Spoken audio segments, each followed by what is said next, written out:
Donc, bienvenue à la 37e vigile mars 2011. Nous sommes le 10 décembre 2011 et ça fait 8 mois qu'on est au Champ de Mars pour venir témoigner de notre indignation face au pour réclamer la destitution de Jean Charest. Vide démocratique du Québec et réclamer la destitution de Jean Charest. Donc, les gens viennent ici pour lire des textes, pour s'exprimer, pour faire des discours. Et évidemment, il y a la parole libre. Donc, bienvenue à tout le monde pour la 37e et place à la lecture de textes. J'arrive. J'attends un peu. Hey, on appelle ça tout le monde parle ou tout le monde en parle? Tout le monde parle? Ici, les vigiles appellent ça tout le monde parle. Ouais, tout le monde parle, tout le monde parle. OK. Je vais voler la place à Thierry. Okay. C'est correct, c'est correct. Moi, j'ai 2 textes. OK. J'avais dit que je ferais des lectures. En 3e. All right. Le 5 C'est carré, Céline. Le Coran en arabe. En arabe en plus? En arabe. C'est par la fin. Ben moi, je m'empêche d'amener des textes qui sont pas en anglais. Le Coran, ça se lit de la fin vers le...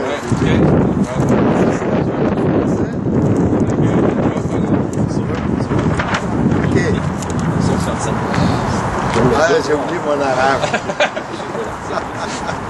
OK, non, je vais prendre un autre.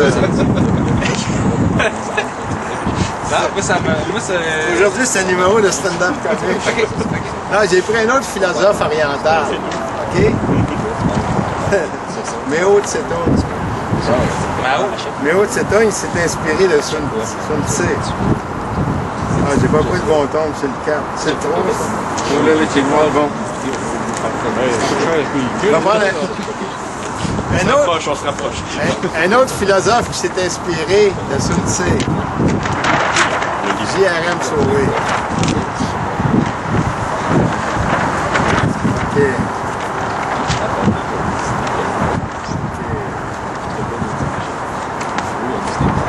Le capitaine. Le capitaine s'asseoir. Les arguments de principe. C'est inspiré de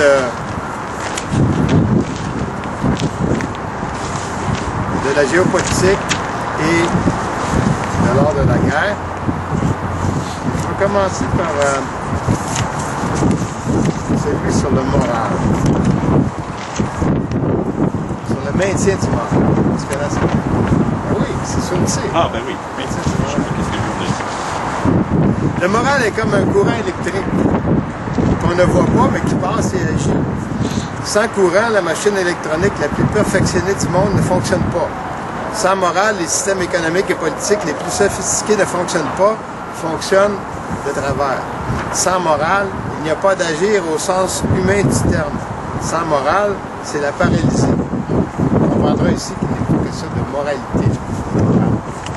Comme dans la dureté du mental. La dureté du mental. Moral avec un L et non LE.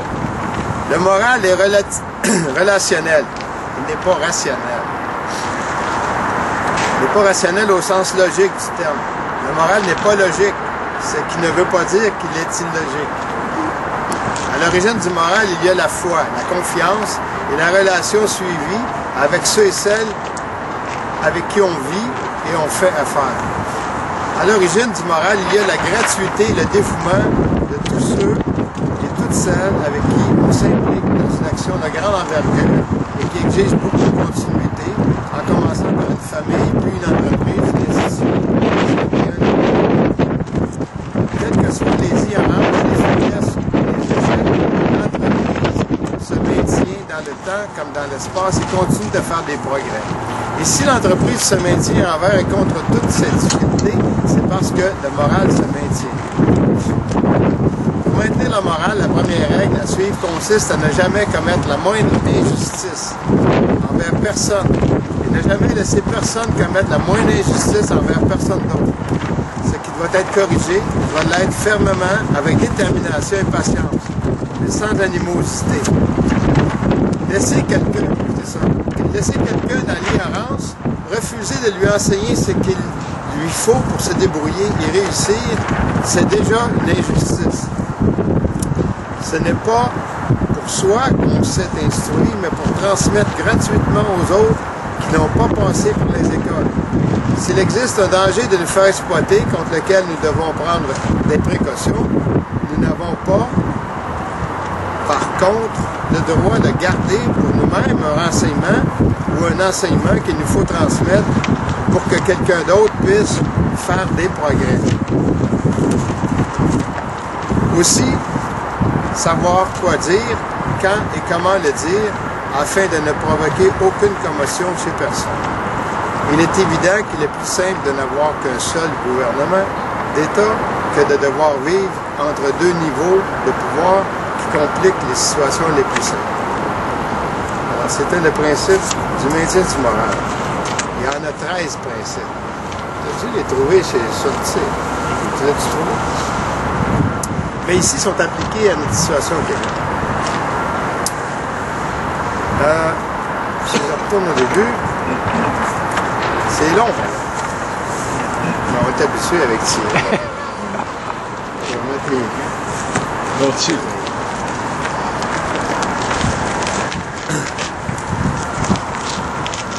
Okay.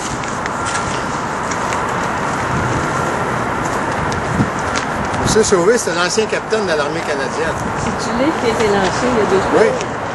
Oui, c'est ça. C'est ça. Alors, la connaissance des grands principes permet de trouver en toutes circonstances les solutions qui conviennent. J'aime ça. Qu'un territoire et un ensemble d'événements stratégiques de grande envergure nous ait permis à nous, descendants des colons de Nouvelle-France, non seulement de survivre dans l'adversité, mais de vivre et de progresser jusqu'à devenir un peuple et une nation, voilà qui est bien. Maintenant, c'est à nous d'apprécier, de décider et d'agir avec détermination, pertinence et célérité. À cette fin, nous avons besoin des assises de notre propre État. Voilà qui est parfait.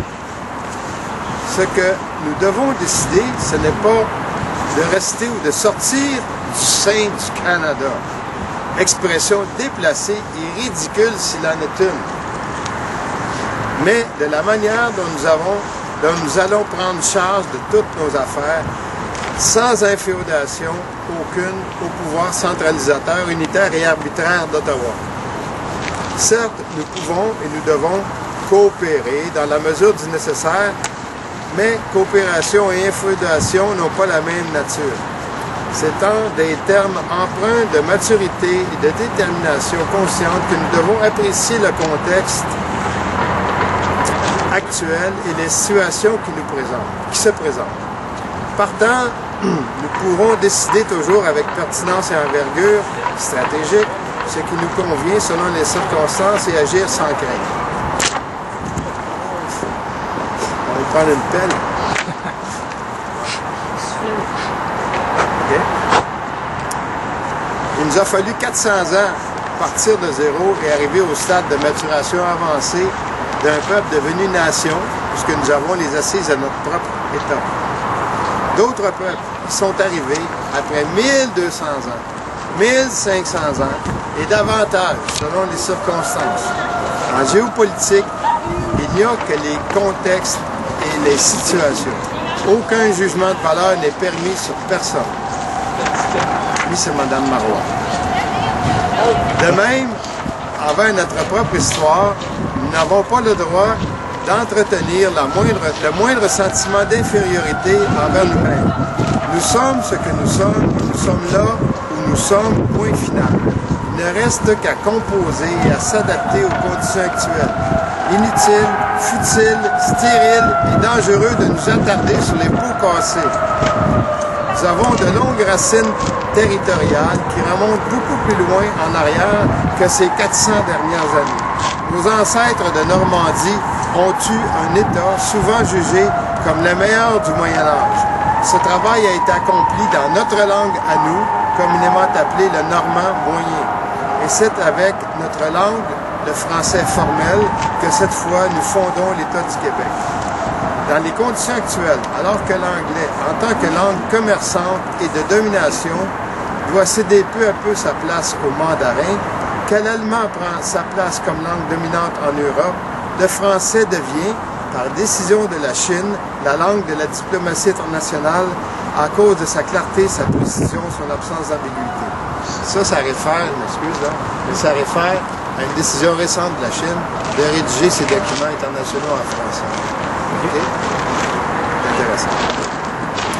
Comme le mandarin, le français est une langue exigeante et qui mène vers de grandes réussites lorsqu'on la connaît à fond. L'effort pour bien l'apprendre en vaut la peine. En général, 20 ans d'efforts sont nécessaires pour apprendre une langue formelle. Maintenant que nous savons pourquoi et comment nous sommes devenus une nation, nous devons apprendre ce que sont les assises de l'État. Un État comprend 5 dimensions de base. Un territoire, une histoire ou une période formative, des savoirs, des pouvoirs et un vouloir. En somme, un État est une société politique apte et capable d'agir par elle-même. Un État n'est pas une société inféodée à un autre pouvoir et d'autres intérêts. Le gouvernement d'un État doit s'appuyer sur 13 principes fondamentaux: l'appréciation rigoureuse et correcte du contexte, l'appréciation de la situation, la détermination et le maintien d'objectifs réalisables et praticables en termes de temps et d'espace, le maintien du moral, la concentration de l'effort dans l'espace et le temps, l'économie de l'effort, la simplicité, la souplesse, la sécurité, la surprise, la coopération, la coordination, l'administration et logistique. En pratique, on commence par logistique. En principe, on commence par le dernier, puisque l'administration et la logistique conditionnent tous les éléments matériels nécessaires au fonctionnement de l'État. Ces éléments sont en place au Québec, et la preuve est que l'administration et la logistique québécoise font fonctionner 2 États. L'État fédéral, avec sa capitale unitaire et arbitraire, et l'État provincial qui possède tout ce qu'il faut afin de se poursuivre comme gouvernement d'un seul État. Même en supposant que la coordination et la coopération soient adéquates entre ces 2 niveaux de gouvernement, elle ne peut être aussi efficace qu'une concentration des moyens et de l'effort dans un seul gouvernement. On pourrait alléguer que le seul gouvernement d'Ottawa pourrait faire tout le travail et déposer définitivement le gouvernement du Québec, comme le veulent certains fédéralistes unitaristes. Mais c'est oublier que le gouvernement d'Ottawa travaille pour les intérêts concentrés à la bourse de Bay Street à Toronto, non pour le Québec, qui a été et demeure inféodé et subordonné à des intérêts étrangers aux préoccupations québécoises.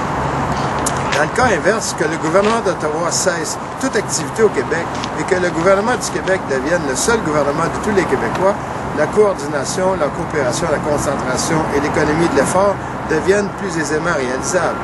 De même que l'application des principes de simplicité et de flexibilité. Le 3e principe, détermination et maintien d'objectifs praticables et réalisables en termes d'espace et de temps, s'en trouve également avantagé par le fait qu'un seul gouvernement d'État installé depuis sa fondation au premier centre de gravité du Québec, dans le lieu géographique le moins vulnérable. Appréciation du contexte. C'est le premier principe de toute stratégie d'envergure, qu'elle soit celle d'un État, d'une oligarchie, d'une institution ou d'une entreprise. De ce principe rigoureusement appliqué dépend l'action qui s'en suivra. S'il faut commencer à partir de quelque chose, on commence avec l'appréciation du contexte et partant, on se pose la question, qu'est-ce qui se passe autour de nous? En quoi et comment sommes-nous affectés? Qu'est-ce que le contexte? C'est l'ensemble de tous les éléments qui entrent dans la réalisation lourde et causale dans laquelle nous vivons à chaque instant.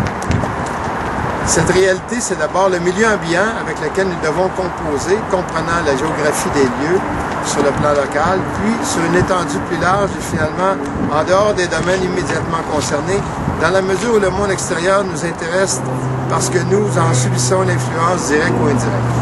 Le contexte, ce sont les communications dont nous profitons immédiatement et dont nous pourrions profiter davantage, comme par exemple le port de mer à proximité, les lignes de chemin de fer, les autoroutes et les aéroports. Le contexte, ce sont aussi les saisons dont nous subissons l'influence et auxquelles nous devons nous adapter. Ce n'est pas du déterminisme philosophique, comme le veulent certains cuistres et savantasses subventionnés pour semer la confusion dans les esprits. Il Il n'y a ni théorie ni modèle abstrait en géopolitique, ni en stratégie d'État, parce que la réalité est toujours en marche et toujours en avant de nous. Elle est concrète, matière et forme. Elle est continuité. Ses racines remontent loin en arrière et influencent le présent et l'action à entreprendre. Personne ne peut ignorer la réalité et réussir. Toute action s'accomplit à partir de la vérité, à partir de la réalité radicale et du réel rationnel. La réalité radicale. C'est bon, je vais vous donner une chance. On parle de contact avec la réalité, voilà.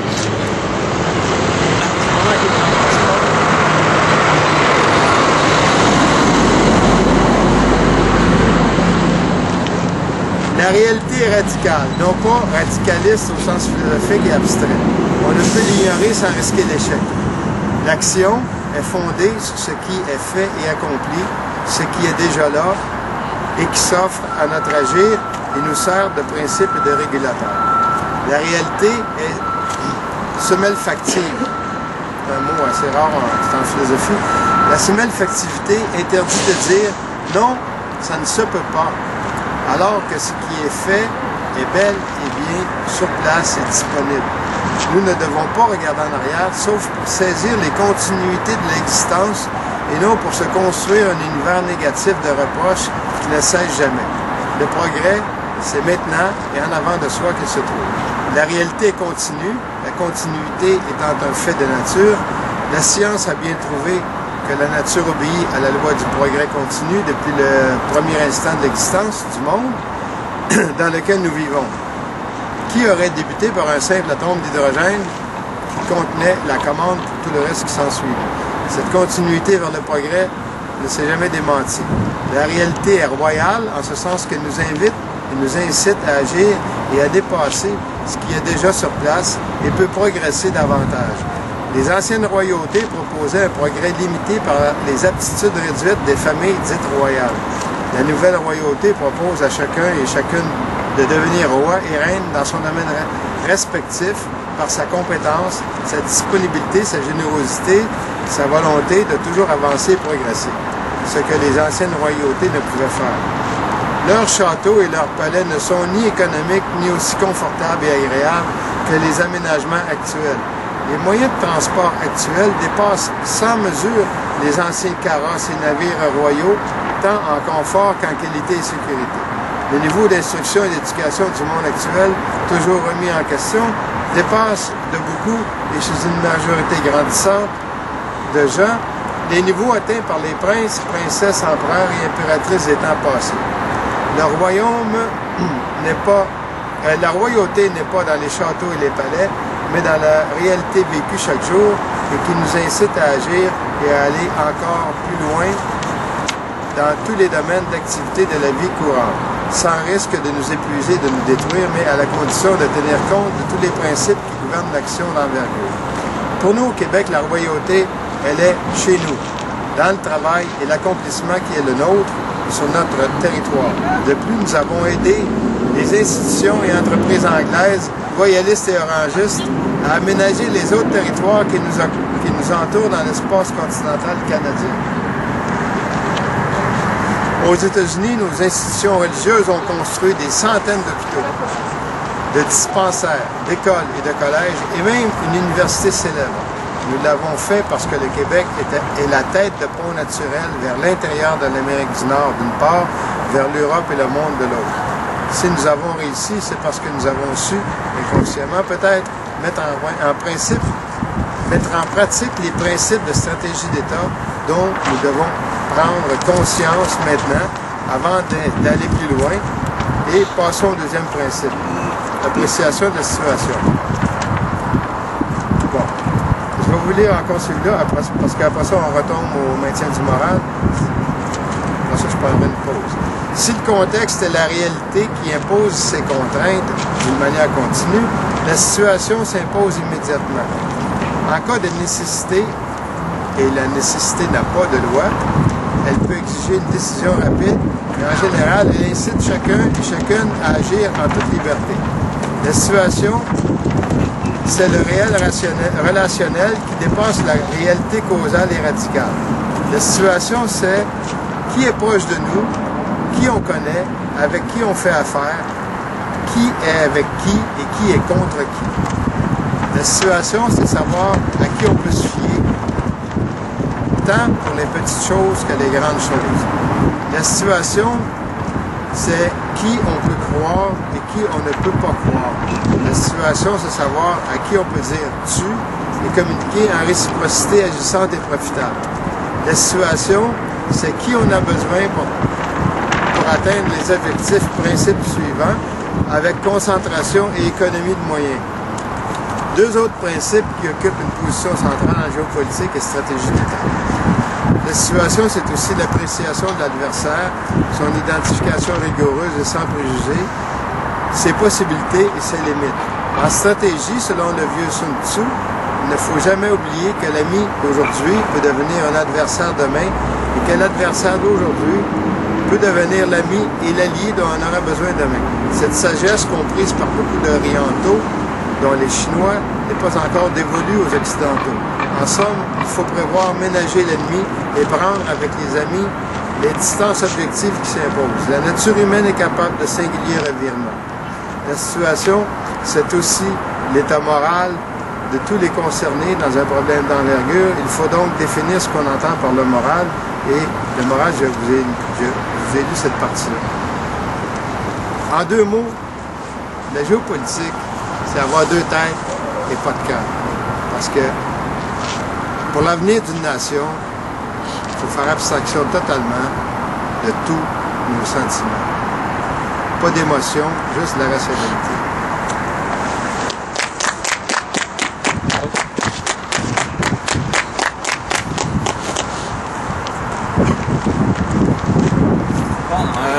Donc j'ai deux textes à lire. Je vais en lire un, ensuite je vais laisser un autre texte et puis je vais en lire un autre pour pas abuser des textes. Et puis c'est ça, c'est l'idée, c'est de faire l'avocat du diable là, et puis bon, vous connaissez ma ligne de pensée qui est beaucoup souvent contre, qui définit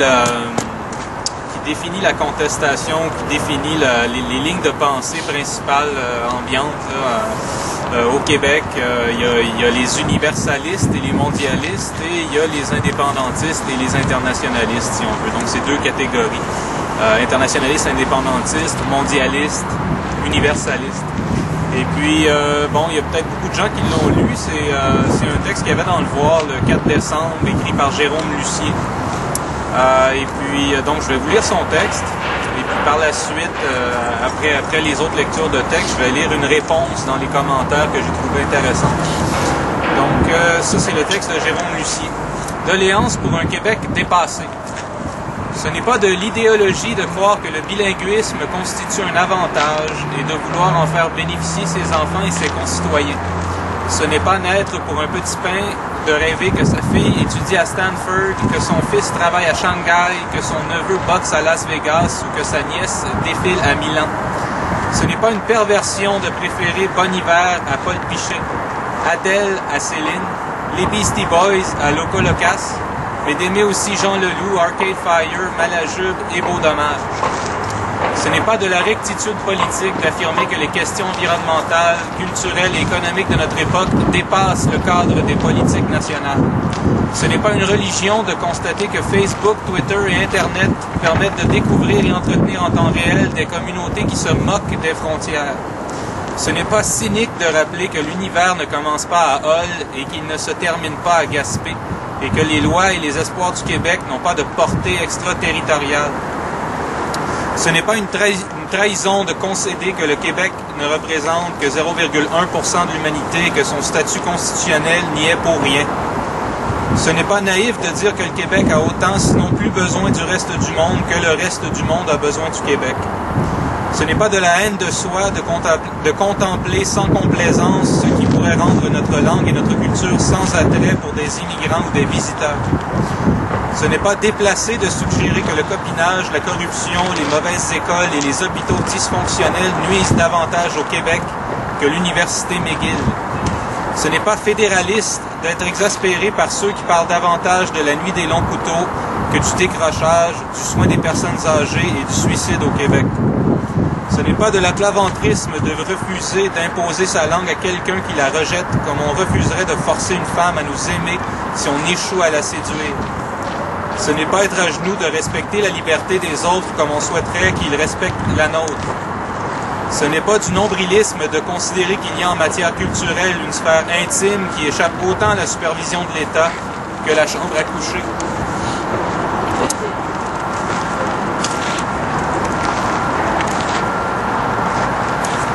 Les feuilles sont collées.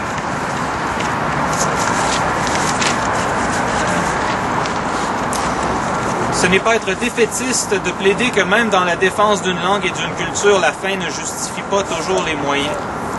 Ce n'est pas être vendu de douter de l'utilité d'une politique d'hostilité envers les serveuses anglophones comme mode de promotion de la langue officielle. Ce n'est pas être colonisé de parler anglais à l'occasion à Montréal, une ville qui a toujours été bilingue et cosmopolite. Ce n'est pas de la gentillesse excessive de tolérer sans colère la présence de gens dont la langue, les idées et la culture diffèrent des nôtres. Ce n'est pas de l'amnésie de revendiquer pour les Québécois d'aujourd'hui une identité qui n'est plus celle de leurs ancêtres de la Nouvelle-France. Ce n'est pas une hérésie de supposer qu'une nouvelle génération se reconnaisse davantage dans certaines valeurs universelles que dans un désir d'homogénéité culturelle. Ce n'est pas de la propagande de soutenir que le contrôle politique, culturel et linguistique ne peut plus s'exercer en 2011 comme en 1971. Ce n'est pas déconnecté de sentir, comme Dany Laferrière, qu'il est urgent de sortir le Québec du Québec. Ce n'est pas complexé d'être convaincu que le Québec est plus fier quand il affronte la concurrence et triomphe que quand il s'isole et se déclare gagnant. Ce n'est pas faible d'imaginer que nous sommes plus forts quand on montre ce qu'on sait faire, quand on interdit aux autres de faire différemment. Ce n'est pas suicidaire de proposer que le Québec a plus à gagner à participer à la mouvance contemporaine qu'à tenter en vain de se protéger du reste du monde.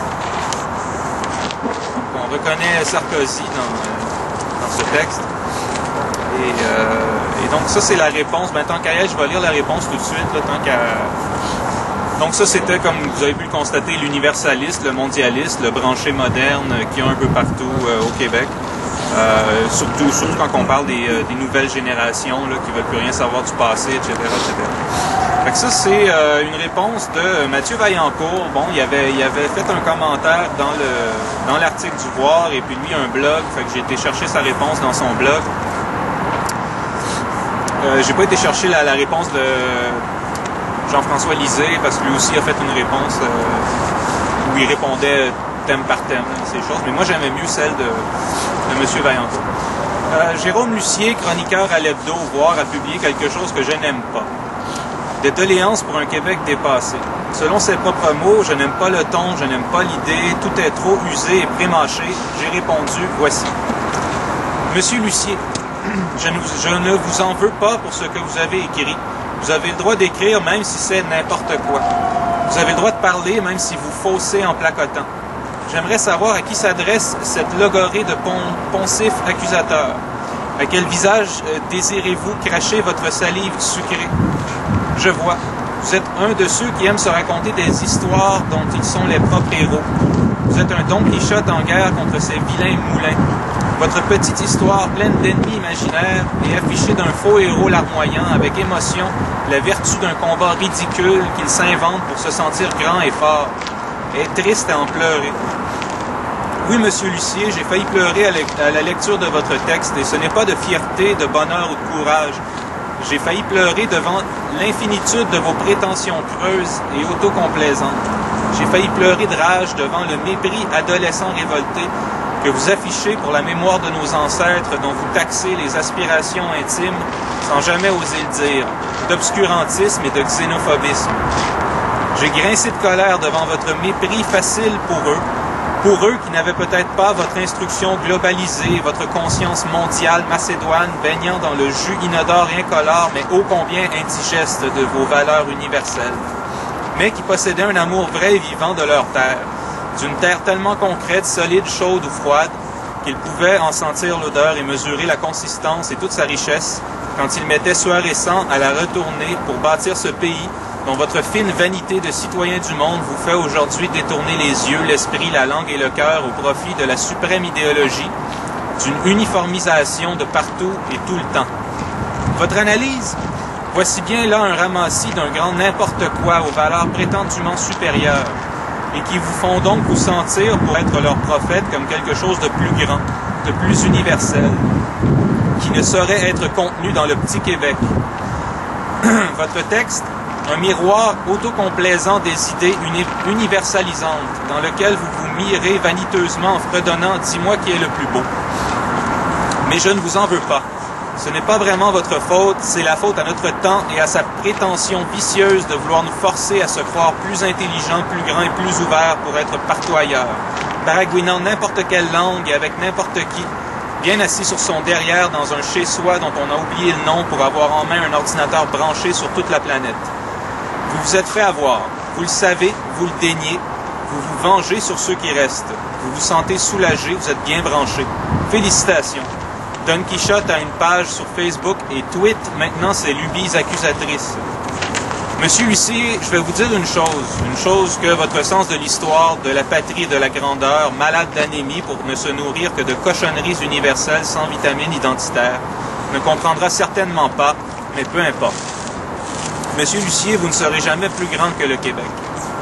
Votre petite histoire personnelle ne sera jamais plus grande que sa grande histoire.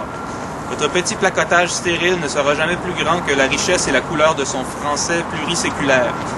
Votre petit passeport tamponné d'un couvert à l'autre n'aura jamais la valeur d'une poignée de terre d'ici, dont vous pouvez sentir la texture riche et l'odeur vivante tout en la laissant filer entre vos doigts.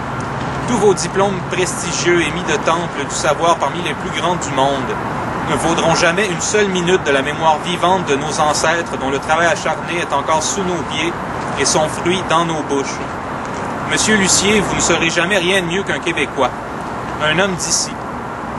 Peu importe que vous souhaitiez être de la terre entière, et en parler toutes ces langues, posséder toutes ces terres et y voyager comme dans un seul grand monde, tout en maîtrisant tout son savoir, peu importe votre fausse guerre et vos faux ennemis qui vous font aujourd'hui tenter de redéfinir sauvagement l'identité québécoise pour la remodeler à votre image universalisée, comme un quelque chose d'un tout et d'un rien virtuel qui n'a ni passé ni avenir et qu'un présent sans nom à crier et sans corps à défendre.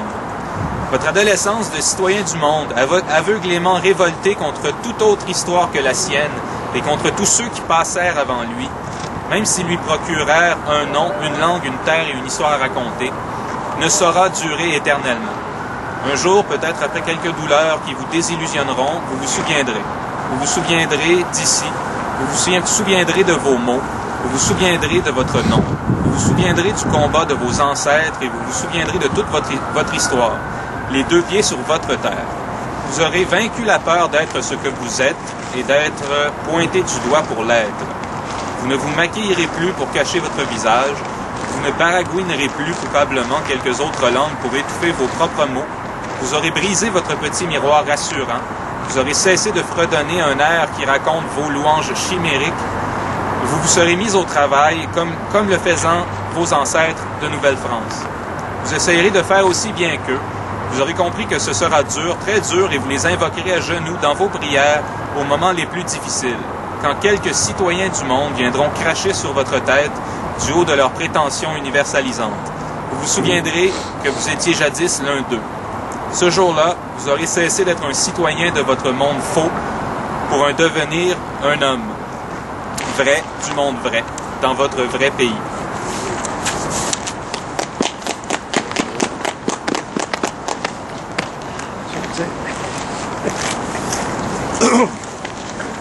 Alors, Thierry Vincent, je vais lire comme d'habitude chaque semaine L'art de la guerre de Sun Tzu, tel que traduit par le père Amiot en 1772. Résumé de l'article précédent, ce que Sun Tzu disait, c'est que notre défaite dépend de nous, de nos erreurs, et notre victoire dépend le plus souvent des fautes de l'adversaire. C'est au général à décider quand est-ce qu'on attaque et quand est-ce qu'on se défend plutôt.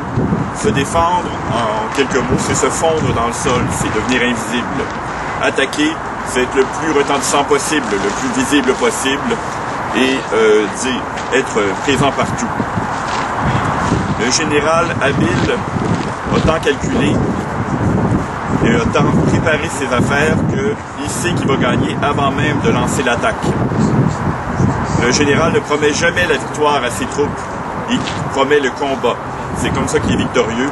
Les troupes qui aiment le combat sont assurées d'être victorieuses. Celles qui ne veulent que la victoire risquent de sombrer dans la paresse et la mollesse. Et pour finir, c'est en s'appuyant sur une parfaite connaissance du terrain et de l'histoire des batailles du passé que le général réussit à gagner ses guerres. Article 5. De la contenance. Sun Tzu dit: généralement, le commandement du grand nombre est le même que pour le petit nombre. Ce n'est qu'une question d'organisation. Contrôler le grand et le petit nombre n'est qu'une seule et même chose. Ce n'est qu'une question de formation et de transmission des signaux. Ayez les noms de tous les officiers, tant généraux que subalternes. Inscrivez-les dans un catalogue à part, avec la note des talents et de la capacité de chacun d'eux, afin de pouvoir les employer avec avantage lorsque l'occasion en sera venue. Faites en sorte que tous ceux que vous devez commander soient persuadés que votre principale attention est de les préserver de tout dommage. Les troupes que vous ferez avancer contre l'ennemi doivent être comme des pierres que vous lanceriez contre des œufs.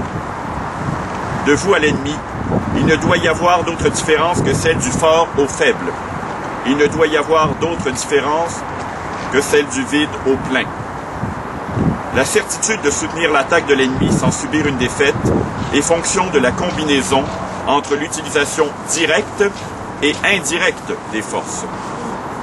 Usez généralement des forces directes pour engager la bataille et des forces indirectes pour emporter la décision.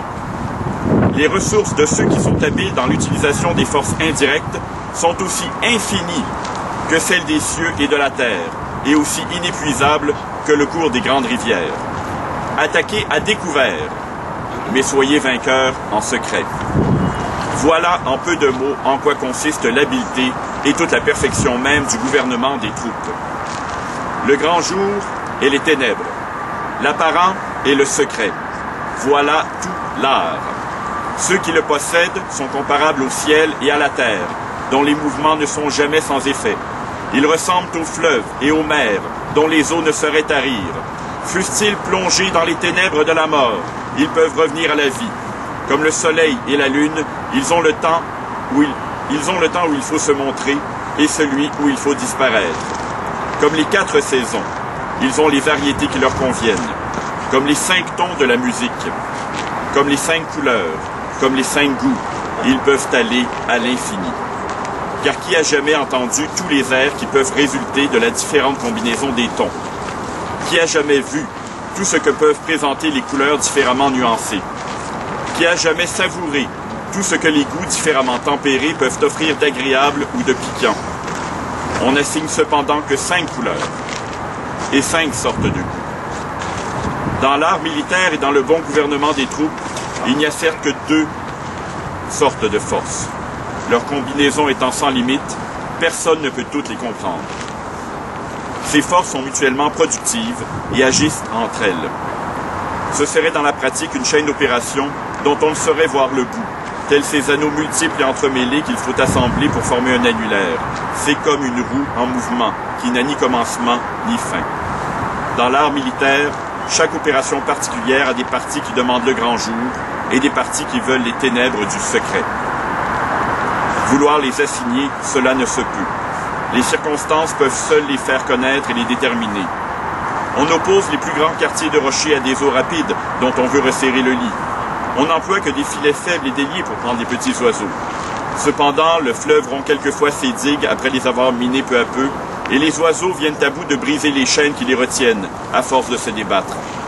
C'est par son élan que l'eau des torrents se heurte contre les rochers. C'est sur la mesure de la distance que se règle le faucon pour briser le corps de sa proie. Ceux-là possèdent véritablement l'art de bien gouverner les troupes, qui ont su et qui savent rendre leur puissance formidable. qui ont acquis une autorité sans borne, qui ne se laissent abattre par aucun événement, quelque fâcheux qu'il puisse être, qui ne font rien avec précipitation, qui se conduisent, lors même qu'ils sont surpris, avec le sang-froid qu'ils ont ordinairement dans les actions méditées et dans les cas prévus longtemps auparavant, et qui agissent toujours dans tout ce qu'ils font avec cette promptitude qui n'est guère que le fruit de l'habileté, jointe à une longue expérience. Ainsi, l'élan de celui qui est habile dans l'art de la guerre est irrésistible, et son attaque est réglée avec précision. Le potentiel de ces sortes de guerriers est comme celui de ces grands arcs totalement bandés. Tout plie sous leur coup, tout est renversé. Tel qu'un globe qui présente une égalité parfaite entre tous les points de sa surface, ils sont également forts partout. Partout, leur résistance est la même. Dans le fort de la mêlée et d'un désordre apparent, ils savent garder un ordre que rien ne saurait interrompre. Ils font naître la force du sein même de la faiblesse. Ils font sortir le courage et la valeur du milieu de la poltronnerie et de la pusillanimité. Mais savoir garder un ordre merveilleux au milieu même du désordre, cela ne se peut sans avoir fait auparavant de profondes réflexions sur tous les événements qui peuvent arriver. Faire naître la force du sein même de la faiblesse, cela n'appartient qu'à ceux qui ont une puissance absolue et une autorité sans borne. Par le mot de puissance, il ne faut pas entendre ici domination, mais cette faculté qui fait qu'on peut réduire en acte tout ce qu'on se propose. Savoir faire sortir le courage et la valeur du milieu de la poltronnerie et de la pusillanimité, c'est être héros soi-même, c'est être plus que héros, c'est être au-dessus des plus intrépides. Un commandant habile recherche la victoire dans la situation et ne l'exige pas de ses subordonnés. Quelque grand, quelque merveilleux que tout cela paraisse. J'exige cependant quelque chose de plus encore de ceux qui gouvernent les troupes. C'est l'art de faire mouvoir à son gré les ennemis. Ceux qui le possèdent, cet art admirable, disposent de la contenance de leurs gens et de l'armée qu'ils commandent, de telle sorte qu'ils font venir l'ennemi toutes les fois qu'ils le jugent à propos. Ils savent faire des libéralités quand il convient. Ils en font même à ceux qu'ils veulent vaincre. Ils donnent à l'ennemi et l'ennemi reçoit. Ils lui abandonnent et il vient prendre. Ils sont prêts à tout. Ils profitent de toutes les circonstances. Toujours méfiants, ils font surveiller les subordonnés qu'ils emploient.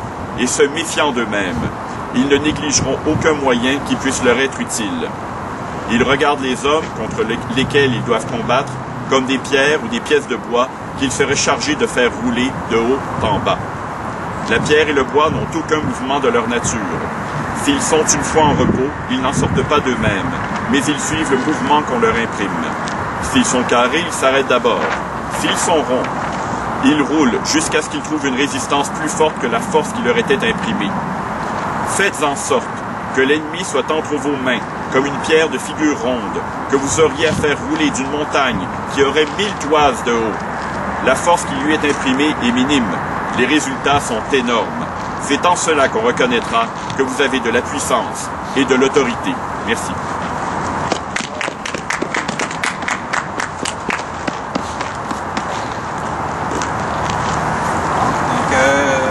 D'autres textes, d'autres discours. Donc, place à la parole libre. Est-ce que quelqu'un a quelque chose à dire par rapport à l'actualité, par rapport à ce qui se passe? N'importe quoi.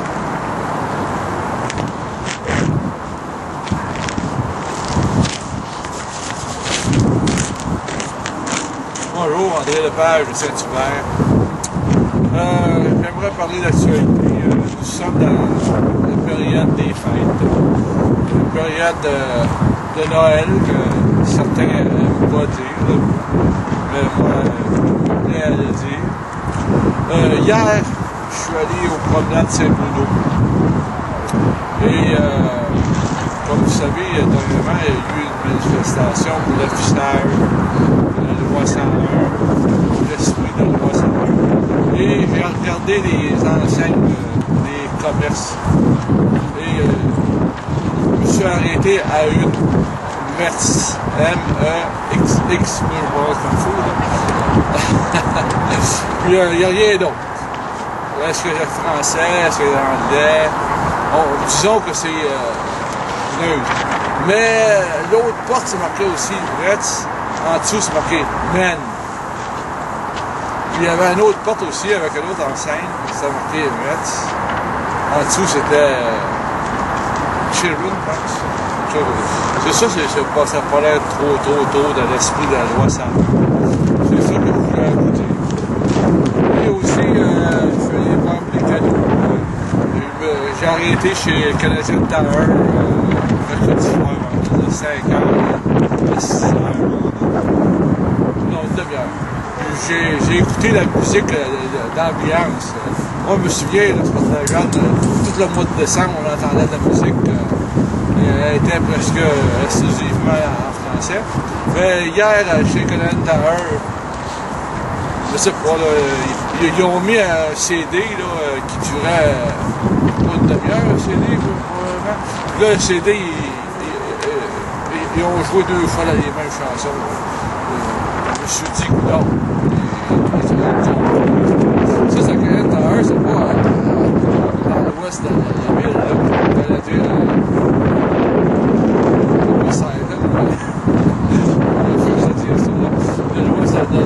C'est à Saint-Hubert, la population, c'est 80% francophone. C'est pas d'anglophone, c'est francophone. Et qu'est-ce qu'on entend? La musique en anglais. Je vais faire mon épicerie chez IGA. Peut-être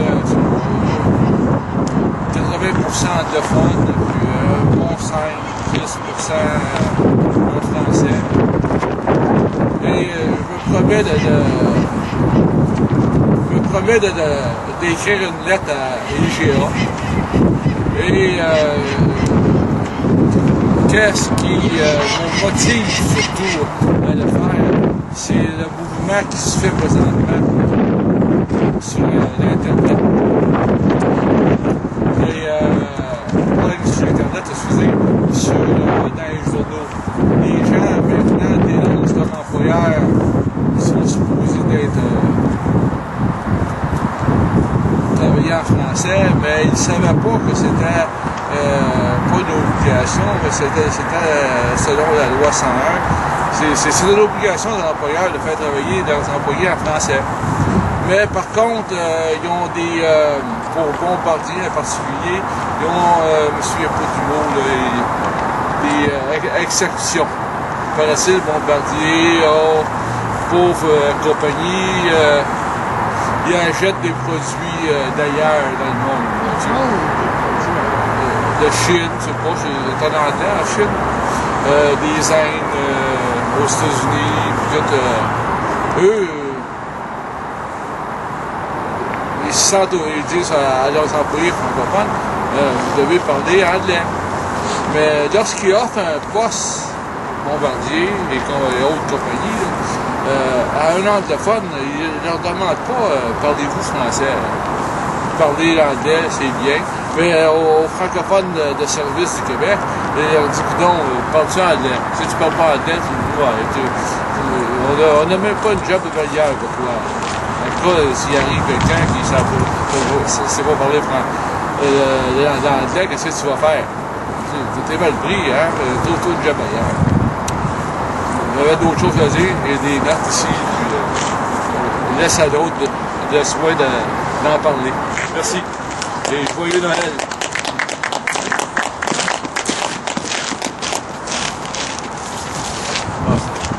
Pablo. Il y a une semaine, Hugo Chávez a créé la CELAC, Communauté des États latino-américains et des Caraïbes. Puis elle laisse dehors le Canada et les États-Unis, dehors de négociations. Parce qu'avant, existait la OEA, Organización des États américains. Et lorsque Bolívar a expulsé les Espagnols, il y avait une chicane à l'intérieur parce qu'il avait des gens qui disaient on va mettre les Américains parce que c'est partie de l'Amérique. Et Bolívar dit non, c'est juste l'Amérique latine. Et finalement, Hugo Chávez a décidé de mettre les Caraïbes. C'est comme si, mettons, si on devient un pays, c'est bien sûr qu'on serait dans la CELAC.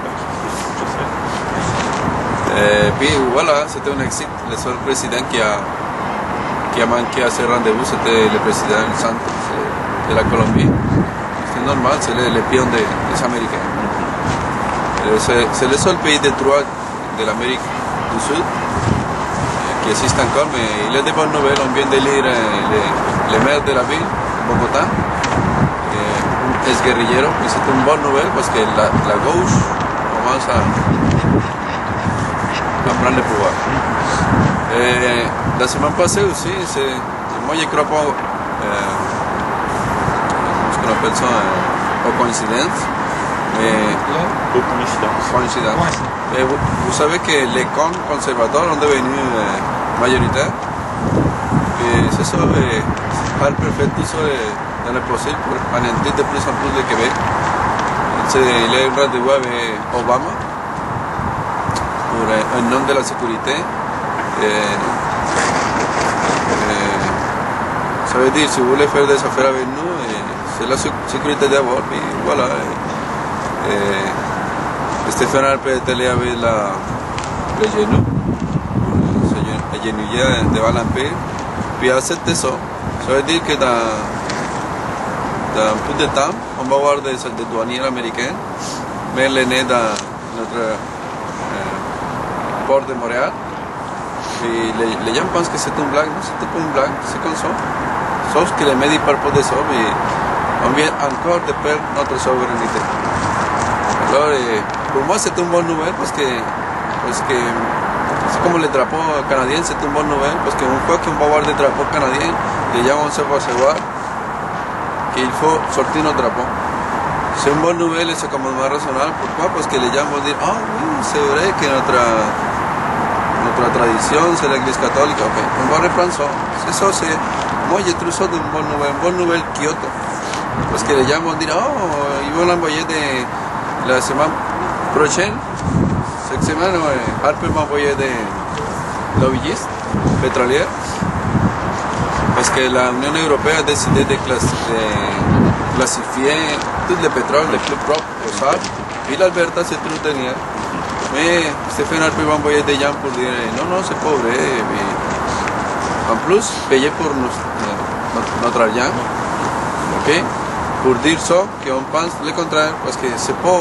Ils vont pas dire non, les Québécois pensent différent, non, c'est le Canada. Puis on est une province encore, je m'excuse les mots qu'ils utilisent, mais tant qu'on fait partie du Canada, on est tout dans les trous. On ne peut pas parler différemment. Et c'est une bonne intervention. Merci.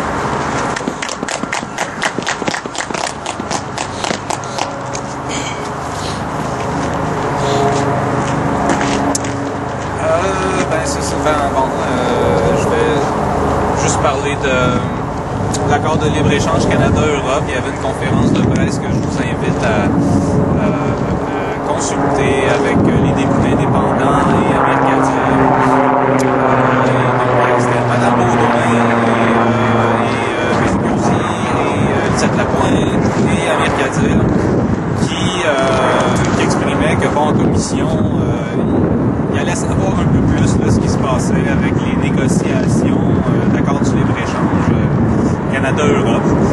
Et finalement, à ce qui paraît, les médias en parlent et tout ça, finalement Johnson, la première ronde de négociation, quand il s'est présenté en commission, il expliquait qu'il n'était pas au courant des décisions, etc., etc. Et à ce que j'ai su, il n'a pas été en mesure de donner des réponses satisfaisantes. Et puis la conférence de presse est intéressante parce qu'elle dit que finalement ce serait... Ce que Mme Baudouin a souligné, c'est que chaque accord qu'il y a eu économique concernant en Amérique, que ce soit le libre-échange, que ce soit l'ASLEA, que ce soit l'ALENA, que ce soit toutes ces choses-là, il y avait des gens qui étaient en mesure d'accéder aux négociations et de rendre les négociations publiques et de faire comprendre en quoi ce serait quoi les impacts économiques. Et puis là, ce qui se passe, c'est que c'est à huis clos et ça concerne les provinces. Ce que Louise Baudouin dit, c'est que pour la première fois, des accords économiques internationaux entre l'Europe et le Canada vont aller toucher à des domaines de compétences provinciales, c'est-à-dire les marchés publics, la culture, etc., etc. Donc, dans le fond, c'est de dire que les entreprises américaines peuvent venir au Québec et décider que la culture québécoise, dans les champs de compétences municipales et provinciales, ils pourraient influencer les décisions prises par rapport au budget de la culture ou des choses comme ça. Et Mme Beaudoin expliquait que la Commission sur la diversité culturelle qu'elle a fondée, qu'elle a écrit avec d'autres députés, je crois, que ça se battait à l'encontre de ça, que ça se battait, que ça allait à l'encontre justement de ces choses-là qui sont sur la table et qui ne sont pas expliquées par quelqu'un qui est supposé qui est là, qui est supposé parler en notre nom. Et ça a été fait à la demande des Européens, que les provinces soient présentes. Et donc, M. Johnson est supposé représenter le gouvernement du Québec. À partir de... Bon, puis là, on ne parlera pas des influences et du conflit d'intérêts, parce que les médias en parlent assez.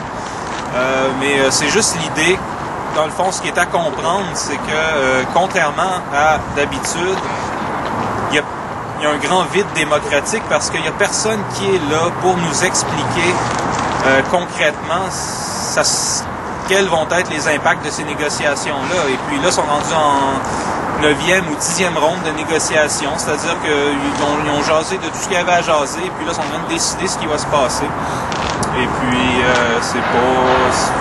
le public n'est pas au courant.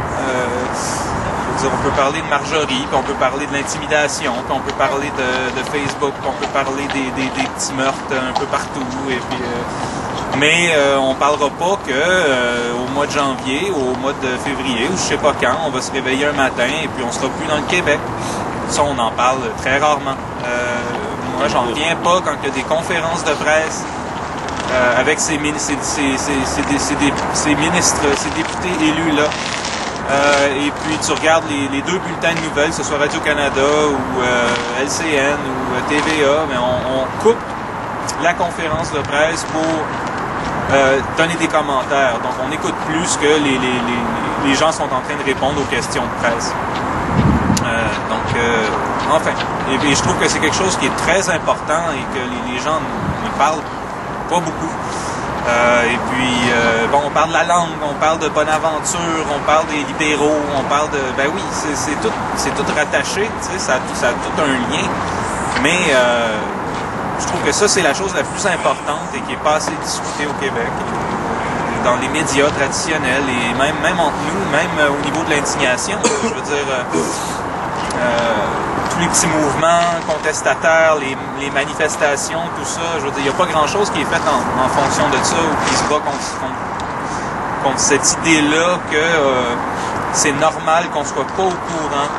Il y a des négociations d'un continent à l'autre. C'est pas entre l'Amérique du Nord, centrale et sud. C'est l'autre côté de l'Atlantique. Et puis on n'est pas capable d'avoir des renseignements clairs et nécessaires sur c'est quoi ces négociations-là. Donc c'est ça.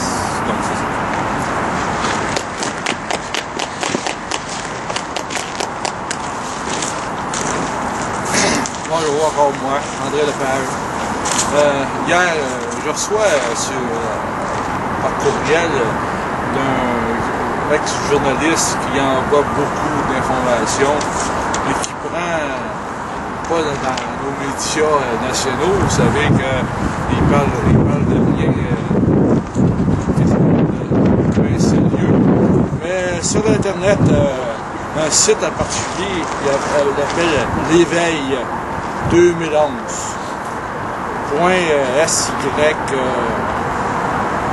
SY120jonathan.net. C'est ça, j'ai cliqué là-dessus. Il faisait référence à la Chine rejoint la Russie. Ça a l'air d'être sérieux, hein? La Russie a dit aux Américains que vous ne touchez pas à l'Iran. Vous ne touchez pas à la Syrie. Puis, pour un point, c'est tout. La Chine sont prêts à dire la même chose. que les Russes. Et dans la lettre-là, il parlait aussi de l'armée américaine, paraît-il, aurait causé la grippe ou la pandémie espagnole. Il accuse l'armée américaine d'avoir causé la grippe espagnole. Il y a seulement 500 millions de morts. Présentement, il faisait un lien avec ce que les Américains pensent peut-être faire avec la grippe aviaire, là, qui pourrait peut-être se servir de ça là, en Iran, en Syrie. Ça déborde, c'est sûr, mais ils s'en foutent, paraît-il, la population mondiale devrait la réduire à 2 milliards.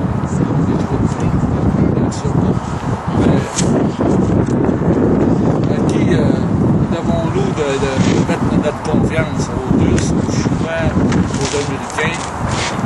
Je vous laisse répondre. Québécois. À répondre. Mais québécois, oui.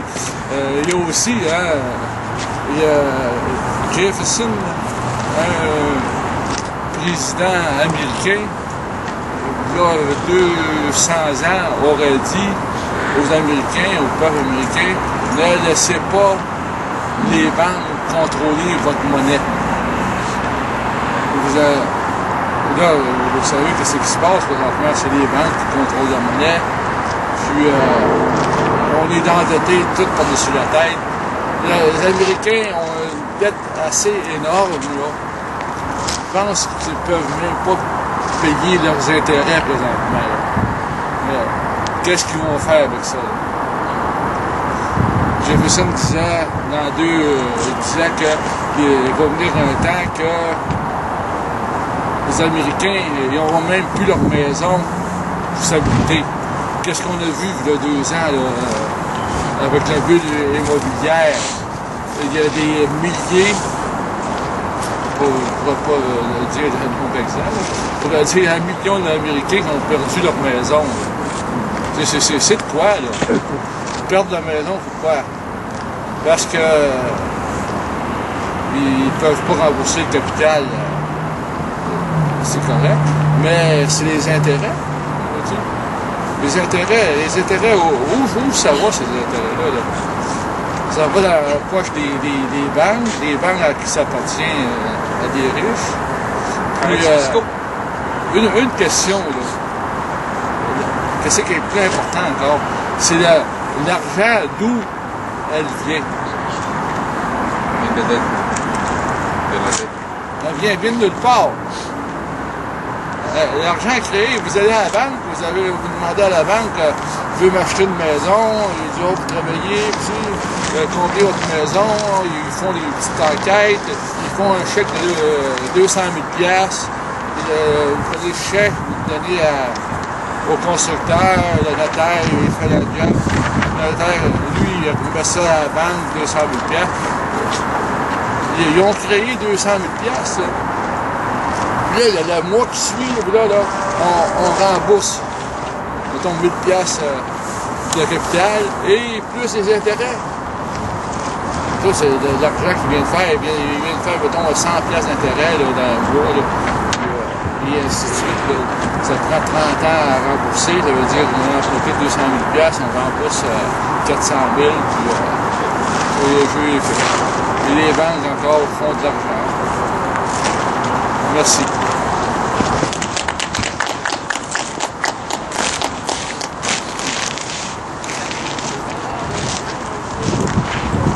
Quelqu'un d'autre? OK. On va lire la déclaration.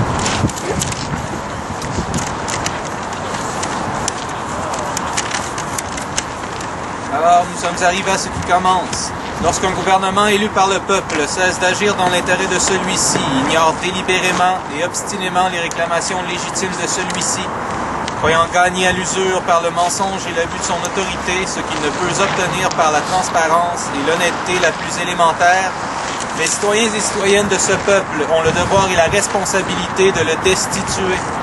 Dans tous les régimes démocratiques du monde, le mécontentement populaire à l'égard d'un gouvernement et de ses politiques peut et doit s'exprimer à l'occasion d'élections périodiques. Le statut équivoque et indéterminé au Québec dans le système fédéral canadien réclame des actions résolument distinctes de la part de ses citoyennes et citoyens.